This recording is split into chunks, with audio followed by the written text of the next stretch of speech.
Lockdown ई पाठशाला रामगढ़ के सभी बच्चों को आज के क्लास में सभी का स्वागत है।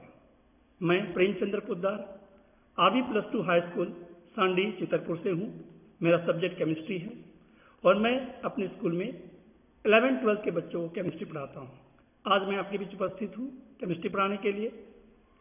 उससे पहले मैं ये बात कहना चाहूँगा कि इस लॉकडाउन ई पाठशाला रामगढ़ के जो आयोजक हमारे DC सर है, मैं उनको तहे दिल से धन्यवाद देना चाहूँगा कि हमारे इस जिले के सभी बच्चों के लिए ये कार्यक्रम कितना लाभान्वित साबित हो रहा है। साथ ही इस ई पाठशाला में जुड़े हुए सभी टीम को मैं धन्यवाद देना चाहूँगा कि हम इस कार्यक्रम में जुड़ पाएँ। मुझे इसका ई पाठशाला में अपने क्लास को देने का मुझे मौका मिला। बहुत बहुत धन्यवाद सभी को। तो चलिए आज बच्चों हमारा क्लास स्टार्ट होता है। बच्चों आपको पता होना चाहिए कि हमारे केमिस्ट्री में टोटल 3 पार्ट है। पता है आपको, 11th में भी आप सुने होंगे, फिजिकल, इनऑर्गेनिक और ऑर्गेनिक। ठीक है, आज मैं आप लोग को 12th केमिस्ट्री के लिए मैं उपस्थित हूँ पढ़ाने के लिए। तो उस 12th केमिस्ट्री में हम जो आज स्टार्ट करने जा रहे हैं वो फिजिकल केमिस्ट्री का सबसे पहला चैप्टर है। आपको शायद ज्ञात होगा कि हमारा इस चैप्टर का नाम है the solid state. Physical chemistry का ये हमारा फर्स्ट चैप्टर है, द सॉलिड स्टेट। इस चैप्टर की शुरुआत आज से हम करने जा रहे हैं। इसको बहुत मन से पढ़िएगा, अच्छा से पढ़िएगा और मैं कोशिश करूंगा कि इन सारे इस चैप्टर के जितने भी कॉन्सेप्ट है मैं आपको अच्छा से समझा सकूं। ओके, तो हर चैप्टर की शुरुआत उसके बेसिक टर्म से होती है। तो मैं चाहूंगा कि इस सॉलिड स्टेट को स्टार्ट करने से पहले इसका जो बेसिक कॉन्सेप्ट है उसको मैं दूं। सबसे पहले सवाल उठता है मैटर, क्योंकि मैटर ये हमारा जो सॉलिड स्टेट जो हम बोल रहे हैं चैप्टर का नाम, एक्चुअली मैटर का ही एक स्टेट है। आपको पता होगा कि मैटर क्या होता है, आप 11th में पढ़े हैं।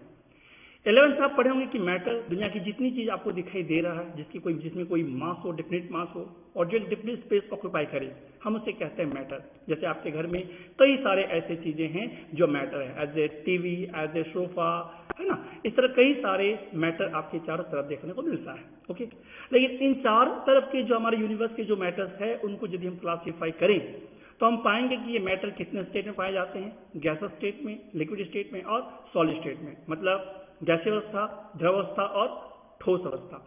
क्या बच्चों आपको पता है, बिल्कुल पता होना चाहिए कि ये तीनों अवस्थाएं जो हैं हमारी पदार्थ के, मैटर के, किस आधार पर इसका वर्गीकरण किया गया है। हालांकि ये भौतिक वर्गीकरण है और भौतिक वर्गीकरण में ये जो पदार्थ की जो 3 अवस्थाएं हैं, gases state, liquid state, solid state, किसके आधार पर आप देख सकते हैं, फोर्स ऑफ अट्रैक्शन के आधार पर। फोर्स ऑफ अट्रैक्शन मतलब कि हर मैटर में बहुत सारे कण से बने होते हैं हमारे पदार्थ।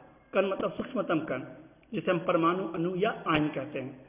और परमाणु और अणु और आयन के बीच का जो प्रकृति होती है सभी पदार्थ में अलग अलग होती है।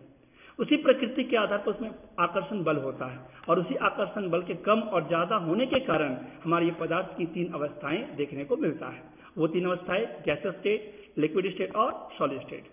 गैसेस स्टेट हम लोग 11th में इस लेसन को हम लोग पढ़े होंगे कि गैसेस स्टेट किस चीज को कहते हैं, गैसेस का क्या बिहेवियर होता है, गैसेस के कौन कौन से लॉस हैं, हम लोग 11th में पढ़े इस चीज को। लिक्विड स्टेट के बारे में 11th में थोड़ी बहुत आप पढ़े होंगे, 12th में भी आगे जाकर हम लोग पढ़ेंगे। लेकिन इसमें सॉलिड स्टेट जो हमारा है, थर्ड पार्ट, यू कहा जाता है first state of the matter है, this the second state of liquid state and third state of gases state. किस बेसिक पर, फोर्स ऑफ अट्रैक्शन के आधार पर, आकर्षण बल के आधार पर। किसके बीच का आकर्षण बल, कणों के बीच के आकर्षण बल के कारण ये पदार्थ की 3 अवस्थाएं।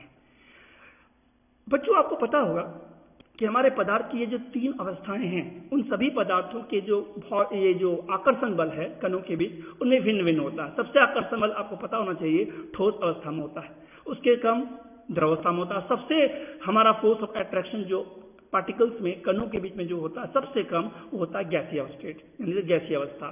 तो इस आधार पर मैटर के 3 स्टेट हो गए, सॉलिड, लिक्विड और गैसेस। हम लोग इस चैप्टर में एक्चुअली में फोकस करने वाले हैं सॉलिड स्टेट, क्योंकि हमारा चैप्टर का नाम है द सॉलिड स्टेट। ओके, तो सॉलिड स्टेट में क्या है और गैसेस स्टेट, लिक्विड स्टेट में ऐसा क्या है।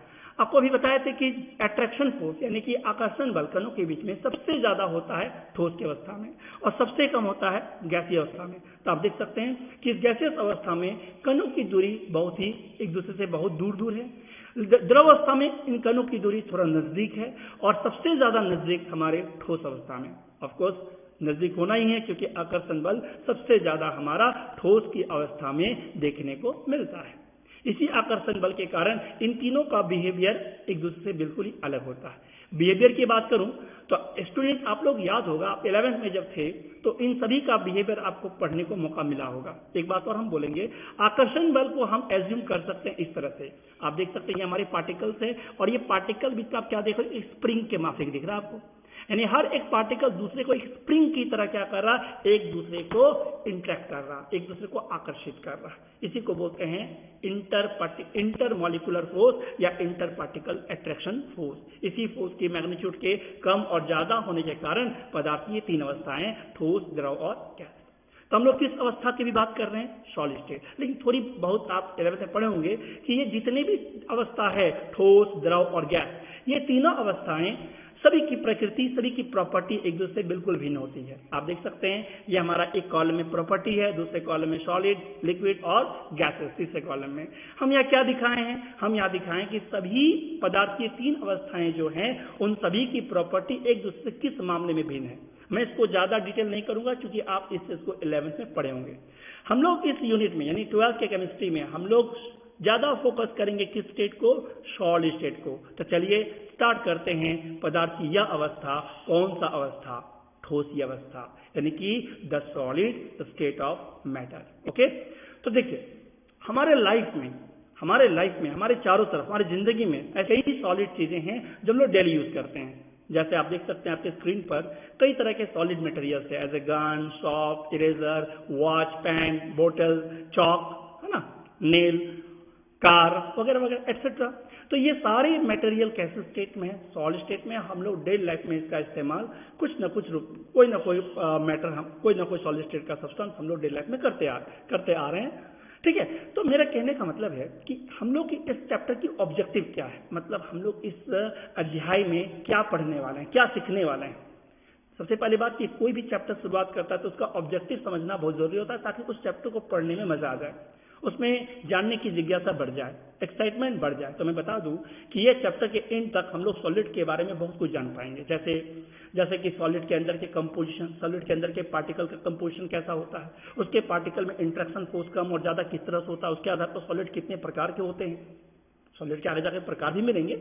ठीक है, सॉलिड के अंदर के पार्टिकल किस किस वे में अरेंज होते हैं, उसकी ज्योमेट्री कैसी होगी, उसका स्ट्रक्चर कैसा होगा, उसकी ज्यामिति कैसी होगी, उसके नंबर ऑफ पार्टिकल्स को कैसे काउंट कर सकते हैं, नंबर ऑफ पार्टिकल्स को काउंट करने के साथ उसकी पैकिंग कैसी होती है, सॉलिड की इलेक्ट्रिकल प्रॉपर्टी कैसी होती है, कंडक्टिविटी प्रॉपर्टी कैसी होती है।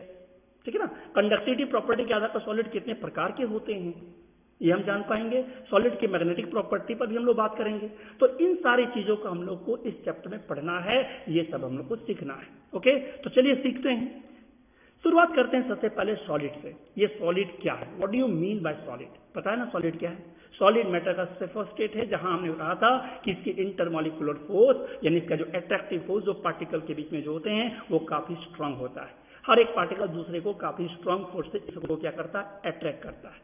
ऐसा स्टेट ऑफ मैटर क्या कहलाता है, सॉलिड, जिसके कारण इसका शेप, ज्योमेट्री, है ना, और जो भी कैरेक्टरिस्टिक है सारा इसका जो कहा जा सकता है कि इसकी जितनी भी बिहेवियर होगा, जो इसका भी कैरेक्टरिस्टिक होगा, जो उसकी प्रॉपर्टीज होगा, उसका मेन रीजन है उसका इंटरमॉलिक्यूलर फोर्स या यूं कहो तो पार्टिकल के बीच में अट्रैक्शन फोर्स।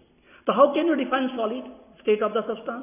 तो solid are the chemical substance, यानी ठोस ये अवस्था, ठोस उस रासायनिक पदार्थ को कहेंगे, रासायनिक चीजों को कहेंगे, विच आर कैरेक्टराइज बाय, जिसको हम कैरेक्टराइज कर सकते हैं, जिसको हम डिफाइन कर सकते हैं, जिसको हम परिभाषित कर सकते हैं, किससे, उसके डिफिनिट शेप से, उसकी डिफिनिट शेप से, डिफिनिट वॉल्यूम से, रिजिडिटी से, हाई डेंसिटी से। रिजिडिटी जो काफी रिजिड होगा, जो जल्दी उसका शेप को चेंजेबल नहीं किया जा सके।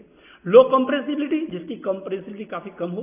कंप्रेसिबिलिटी लो का मतलब आप उसको आसानी से संपीड़ित नहीं कर सकते, आप उसको आसानी से दबा नहीं सकते, क्योंकि सॉलिड स्टेट में कंप्रेसिबिलिटी सबसे कम होता है।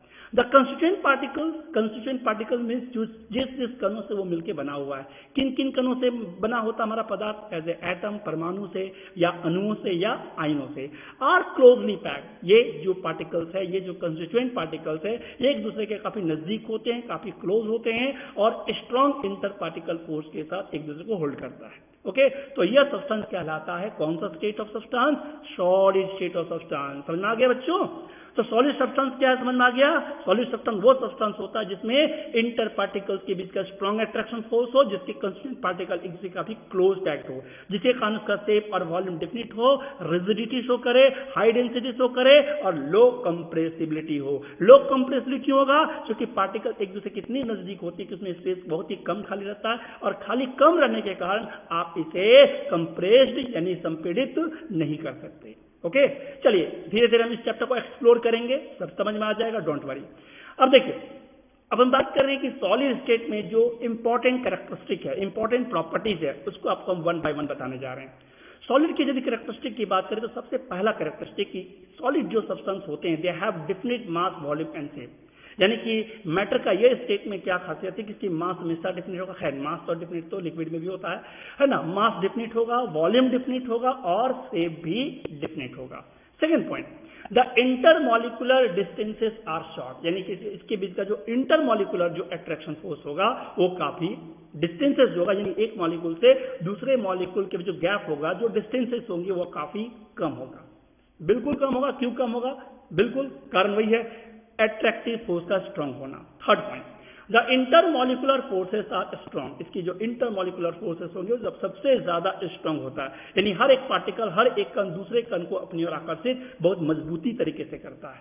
चौथा पॉइंट, देयर कंस्टिट्यूएंट पार्टिकल है फिक्स पोजीशन, इसके जो भी कंस्टिट्यूएंट पार्टिकल्स होंगे, कंस्टिट्यूएंट पार्टिकल मतलब जिस कण से वो सॉलिड बना है उसके कंस्टिट्यूएंट पार्टिकल्स हमेशा फिक्स पोजीशन में होगा, अपना पोजीशन कभी चेंज नहीं होगा। हाँ, ओसिलेट कर सकता है लेकिन अपने मेन पोजीशन का हमेशा ये दोहराता है, इसलिए अपना पोजीशन कभी वो चेंज नहीं करता। इसीलिए इसके जो भी कंस्टिट्यूएंट पार्टिकल्स होते हैं वो हमेशा और हमेशा फिक्स पोजीशन में होता है। Next point, they are incompressible and rigid, ये कैसे होते हैं? इनकम्प्रेसिबल होते हैं और रिजिड होते हैं। रिजिड मतलब काफी अपना शेप को कभी चेंज नहीं कर सकता, काफी हार्ड होता है, इसका शेप वेरिएबल नहीं हो सकता। ओके, क्यों नहीं हो सकता? क्योंकि पार्टिकल में इसकी इंटरेक्शन बहुत ही मजबूत होती है। तो ये थे आपके characteristic of important properties of solid state of a substance. अब हम आगे बात करेंगे कि ये सॉलिड कितने प्रकार के होते हैं। तो आपको पता होना चाहिए जितने भी सॉलिड हमारे नेचर में है, हमारे यूनिवर्स में है, उस सॉलिड को दो कैटेगरी में डिवाइड किया गया है। वो दो कैटेगरी कौन कौन सा? एक है हमारा क्रिस्टलाइन सॉलिड और दूसरा हमारा है एमरफस सॉलिड। तो हम लोग इन दोनों सॉलिड को डिटेल में पढ़ेंगे, क्रिस्टलाइन सॉलिड क्या है और एमरफस सॉलिड क्या है। क्रिस्टलाइन सॉलिड क्या है, उसके कितने प्रकार हैं, उसको किस बेसिस पर क्लासिफाई किया जाए, ये सारा चीज लेके हम आएंगे बच्चों अगले क्लास में। आप जितना आज तक पढ़ाएं उसको अच्छा से पढ़िए, दोहराइए और समझिए और सेफ रहिए। ठीक है, चलिए मिलते हैं अगले क्लास में सॉलिड का क्लासिफिकेशन से, क्रिस्टलाइन सॉलिड और एमरफस सॉलिड। तो आज का क्लास यहीं तक, आगे बढ़ेंगे नेक्स्ट क्लास में पढ़ के।